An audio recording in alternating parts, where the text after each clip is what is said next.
Assalamualaikum warahmatullahi wabarakatuh. Perkenalkan, nama saya Yumna Sabila, NIM 1810 123 12 0016 dari Rek A. Perkenalkan, nama saya Norma Ebi Brianti dengan NIM 1810 12 32 20 014 dari Assalamualaikum warahmatullahi wabarakatuh. Perkenalkan, nama saya Megawati dengan NIM 18 10 12 31 2008. Assalamualaikum warahmatullahi wabarakatuh. Perkenalkan, nama saya Nur Laila, NIM 1810 123 22 0010 dari Rek A.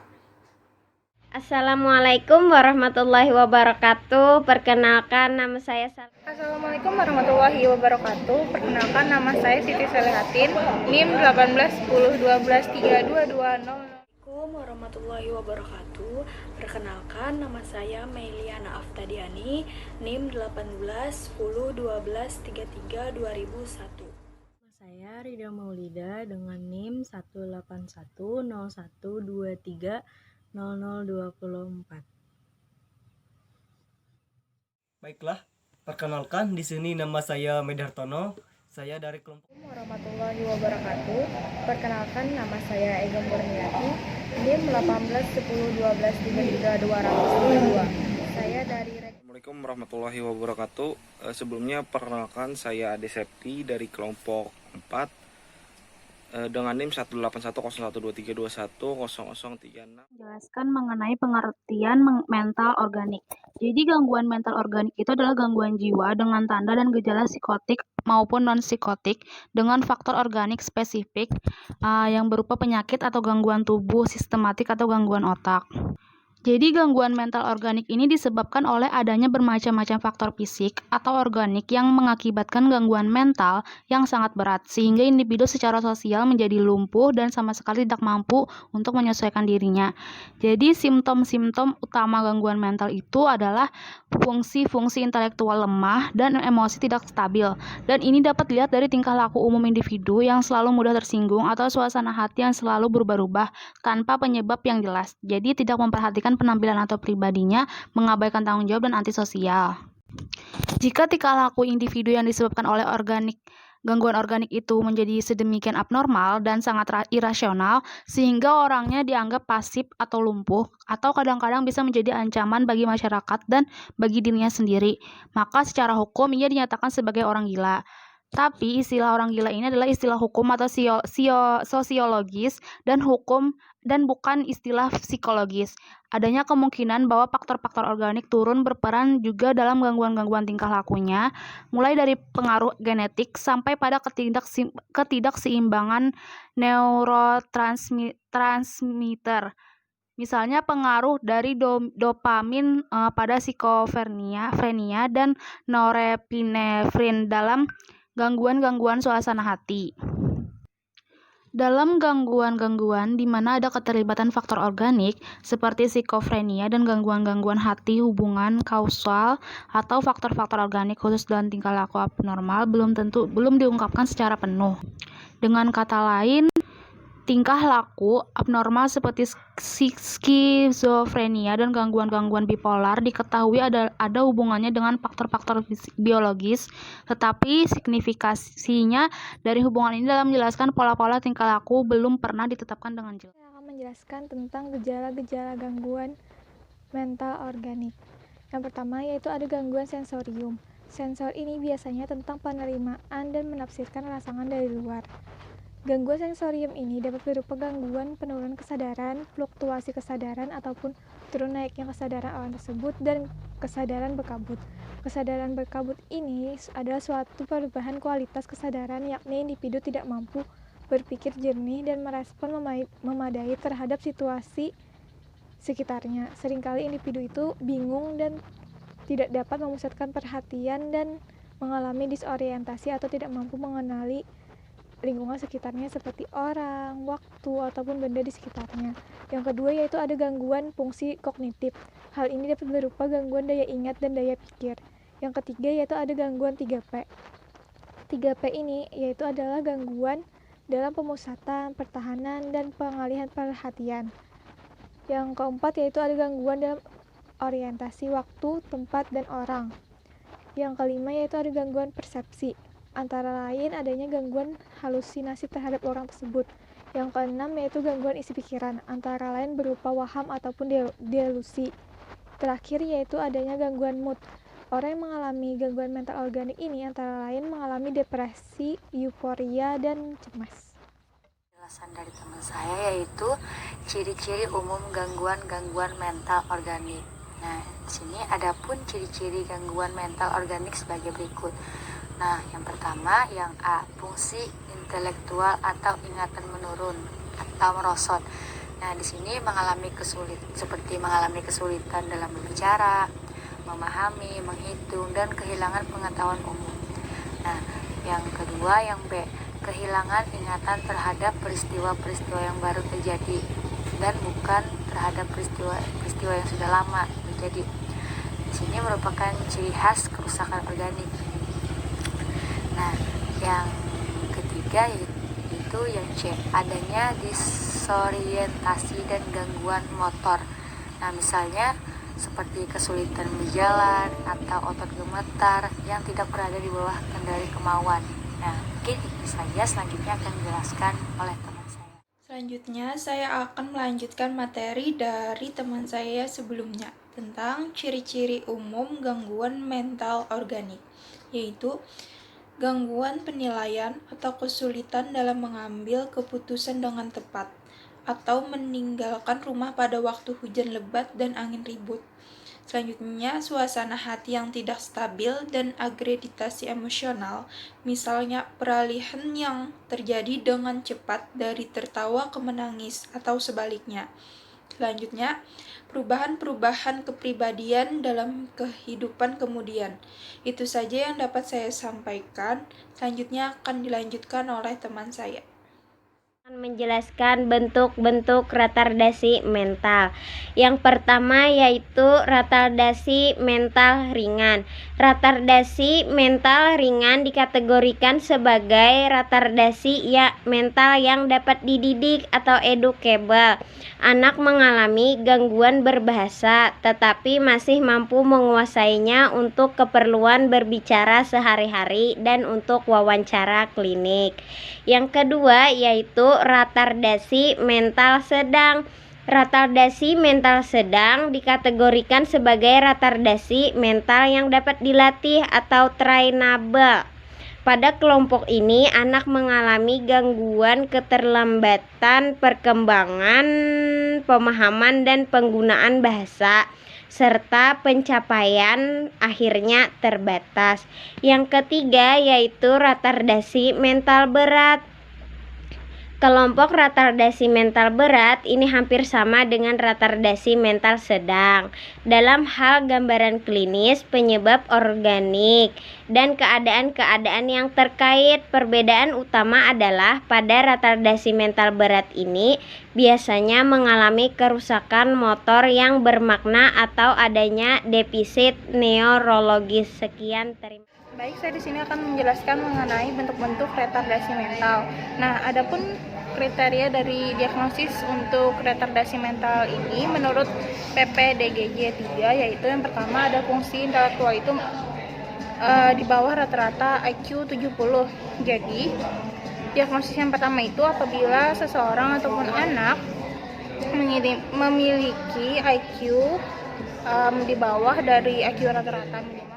Yang B selanjutnya itu adalah terdapat kurangnya perilaku adaptif yang dipertimbangkan menurut umur dan budaya. Jadi, perilaku adaptif di sini sendiri adalah kemampuan sosial dan personal seseorang untuk menyesuaikan diri dengan norma atau standar yang berlaku di lingkungannya. Jadi, anak ataupun orang ini jika mengalami retardasi mental tersebut tidak bisa beradaptasi dengan lingkungannya dengan baik. Sebelum usia pada 18 tahun, ketentuan subtipe retardasi meliputi 4, yaitu ringan, sedang, berat, dan sangat berat. Nah, ringan itu taraf IQ-nya ada 50 sampai 69, yang sedang taraf IQ-nya 35 sampai 49, berat taraf IQ-nya 20 sampai 34, sangat berat taraf IQ-nya di bawah 20. Retardasi mental ringan. Nah, Retardasi mental ringan dikategorikan sebagai retardasi mental dapat dididik atau educable. Ini anak-anak mengalami gangguan berbahasa tetapi masih mampu menguasai untuk keperluan bicara sehari-hari dan untuk wawancara klinik. Nah, umumnya mereka juga mampu mengurus diri sendiri secara independen atau kebiasaan makan, mencuci, memakai baju, mengontrol saluran cerna dan kandung kemih. Nah, meskipun tingkat perkembangannya sedikit lebih lambat dari ukuran normal, kesulitan utamanya biasanya terlihat pada pekerjaan akademik sekolah dan banyak yang bermasalah dalam membaca dan menulis. Jadi, dalam retardasi mental ringan ini paling nampak itu pada pekerjaan akademik sekolah dan bermasalah dalam membaca dan menulis. Yang kedua itu ada retardasi mental sedang. Nah, ini dikategorikan sebagai dapat dilatih atau trainable. Retardasi mental sedang. Nah, ini dikategorikan sebagai retardasi mental dapat dilatih atau trainable. Pada kelompok ini, anak mengalami keterlambatan perkembangan pemahaman dan penggunaan bahasa, serta pencapaian akhirnya terbatas. Pencapaian kemampuan mengurus diri sendiri dan keterampilan motor juga mengalami keterlambatan, dan beberapa di antaranya membutuhkan pengawasan sepanjang hidupnya. Jadi, pada retardasi mental sedang, anak ini perlu pengawasan dalam kehidupan sehari-harinya, dan kemajuan di sekolah terbatas sebagian masih bisa belajar dasar-dasar membaca, menulis, dan menghitung. Jadi sebagian anak yang mengalami retardasi mental sedang itu masih bisa belajar dasar-dasar seperti membaca, menulis, dan berhitung. Terus yang ketiga itu ada retardasi mental berat. Nah, ini hampir sama dengan retardasi sedang dalam hal gambaran klinis, penyebab, organik, dan keadaan-keadaan yang terkait. Namun perbedaan utama ialah retardasi mental berat ini biasanya mengalami kerusakan motor yang bermakna atau adanya defisit neurologis. Melanjutkan presentasi dengan tema retardasi mental ringan dan retardasi mental sedang. Retardasi mental adalah keadaan yang penting secara klinis maupun sosial. Kelainan ini ditandai oleh keterbatasan kemampuan yang diakibatkan oleh gangguan yang bermakna dan perilaku penyesuaian diri atau adaptif. Retardasi mental juga mencakup status sosial.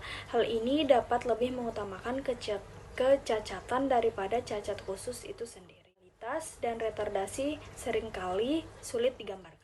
Evaluasi dan perawatan kesulitan kognitif serta keluarganya memerlukan tingkat kecanggihan teknis maupun sensitivitas interpersonal yang besar. Mereka juga mampu mengurus diri sendiri secara independen seperti makan, mencuci, memakai baju, dan sebagainya. Meskipun tingkat perkembangannya sedikit lebih lambat dalam ukuran normal. Beberapa bentuk retardasi mental. Yang pertama, retardasi mental ringan, yang kedua retardasi sedang, dan yang ketiga retardasi berat. Saya akan menjelaskan tentang retardasi pada pekerjaan, akademik sekolah, dan banyak yang bermasalah dalam membaca dan menulis. Yang kedua, retardasi mental sedang. Retardasi mental sedang. Retardasi mental sedang dikategorikan sebagai retardasi mental dapat dilatih. Pada kelompok ini, anak mengalami keterlambatan perkembangan pemahaman dan penggunaan bahasa. Sekian materi dari saya, kemudian akan dilanjutkan oleh teman saya. Penjelasan teman saya mengenai retardasi mental yang sedang. Pada anak retardasi mental yang sedang, pencapaian kemampuan mengurusi diri sendiri dan keterampilan motoriknya mengalami keterlambatan, dan beberapa di antaranya memerlukan pengawasan di sepanjang hidupnya. Kemampuan di sekolah terbatas, namun pada sebagian anak masih bisa belajar dasar-dasar seperti dasar-dasar membaca, menulis, berhitung, dan masih bisa berpartisipasi dengan teman-temannya. Anak yang mengalami retardasi mental sedang ini biasanya memiliki nilai IQ antara 35 sampai dengan 49. Selanjutnya itu mengenai retardasi mental yang berat. retardasi mental yang berat ini hampir sama dengan retardasi mental sedang dalam hal gambaran klinisnya, dalam hal penyebab organiknya, dan dalam keadaan-keadaan terkait lainnya. Namun terletak perbedaan yang utama pada retardasi mental berat ini biasanya mengalami kerusakan motorik yang sangat berarti atau disebut dengan adanya defisit neurologis. Nah, defisit neurologis ini adalah kelainan fungsional area karena penurunan fungsi otak. Defisit neurologis ini yang terjadi pada anak retardasi mental biasanya ditandai dengan wajah yang asimetris. Kadang kita pernah melihat anak yang mengalami retardasi mental dengan wajahnya agak miring, juga bicaranya agak cadel, dan pada sebagian anak yaitu susah bergerak, dan ada pula yang mengalami lemah pada tungkai sehingga tidak bisa bergerak sama sekali. Anak yang mengalami retardasi mental berat ini memiliki IQ antara 20 sampai dengan 34. Nah, itu saja yang dapat saya sampaikan tentang faktor-faktor retardasi mental. Yang pertama adalah kelainan kromosom, yang kedua faktor genetik, yang ketiga faktor prenatal. Nah, di mana saya akan menjelaskan itu. Yang pertama tentang kelainan kromosom. Kelainan kromosom ini terdiri dari ciri-ciri sebagai berikut. Yang pertama bermata sipit, mirip orang Mongol, kelopak mata tebal, wajah lebar, dan hidung pesek lebar, belakang kepala lebar, lidah besar, disertai garis-garis lubang dalam, leher pendek dan lebar, tangan pendek dan lebar, jari-jari tangan pendek dan tebal. Nah, itulah adalah ciri-ciri dari kelainan kromosom. Baiklah, di sini saya akan menjelaskan yang bagian kedua, yaitu tentang faktor genetik. Faktor genetik yang kemungkinan menyebabkan retardasi mental menurut Erikson 1982, yaitu gangguan mengalami problem-problem perilaku seperti hiperaktivitas, kecemasan maupun perilaku mengamuk, ditambah oleh Kaplan dan Sendok. Sebagai besar, pasien dengan KPU mengalami retardasi mental berat, tetapi beberapa pasien dilaporkan memiliki kecerdasan yang normal. Nah, jadi dalam faktor genetik ini kebanyakan dari pasien itu ada yang mengalami gangguan seperti mengamuk, hiperaktivitas, dan juga ada yang mengalami seperti orang normal tapi jiwanya itu memiliki hiperaktivitas seperti mengamuk, tapi dilihat dari luar dia itu normal-normal saja. Berarti itu memiliki dua ciri. Nah, baiknya yang bagian ketiga yaitu faktor prenatal. Persyaratan penting untuk perkembangan keseluruhan janin adalah kesehatan fisik, psikologi, nutrisi maternal. Selain kehamilan, infeksi maternal selain kehamilan, terutama infeksi virus, telah diketahui menyebabkan kerusakan janin dan retardasi mental. Gangguan-gangguan medis berikut ini adalah dikait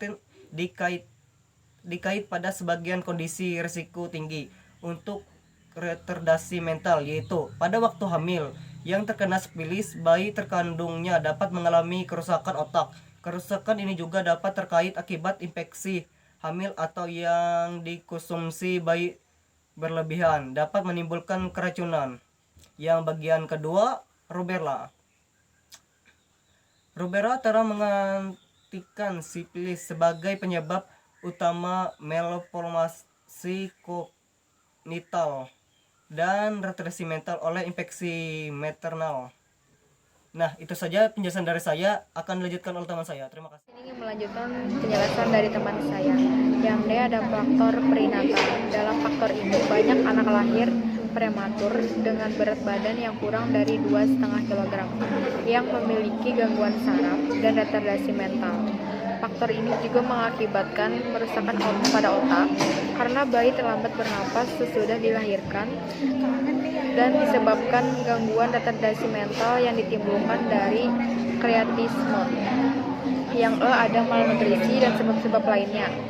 Kekurangan protein baik dalam waktu bayi masih berada dalam kandungan atau bayi sudah dilahirkan.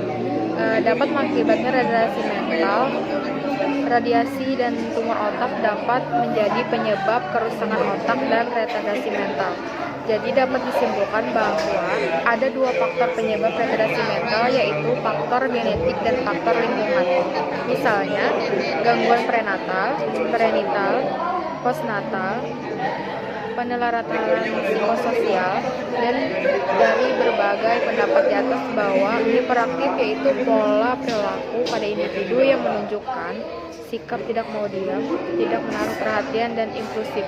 Sekian dari saya, akan dilanjutkan oleh akan menjelaskan tentang cara-cara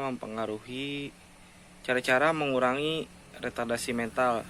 Ada 3 cara untuk mengurangi pengaruh dari retardasi mental. Yang pertama itu hukuman. Hukuman di sini maksudnya adalah apabila anak melakukan sebuah kesalahan atau tidak bertanggung jawab akan sebuah tanggung jawab yang diberikan kepada dia, maka di sini kita sebagai orang tua harus memberikan hukuman. Akan tetapi hukuman di sini tidak boleh berupa fisik atau pemukulan kepada anak. Hukuman di sini diberikan misalnya contoh membersihkan piring, mencuci piring ataupun membersihkan rumah. Selanjutnya itu adalah modeling. Maksud dari modeling ini sendiri, orang tua atau guru di sekolahnya di sini harus mencontohkan tindakan-tindakan apa saja yang harus dilakukan untuk mengurangi retardasi mental ini sendiri. Contohnya itu orang tua itu sendiri harus mengajarkan bagaimana cara membersihkan tempat tidur, mandi dengan tepat, harus mandi setelah bermain agar anak sendiri terbiasa dengan hal itu. Kemudian itu ada pemberian tugas dari konselor. Maksud dari pemberian tugas harian dari konselor ini sendiri adalah konselor memberi tugas harian kepada anak, yaitu berupa kegiatan sehari-hari, dan apabila anak ini tidak mengerjakan tugasnya, maka harus diberikan hukuman sesuai dengan yang tidak dia kerjakan. Mungkin itu saja dari saya dan kelompok saya sampaikan. Sekian, terima kasih. Wassalamualaikum warahmatullahi wabarakatuh.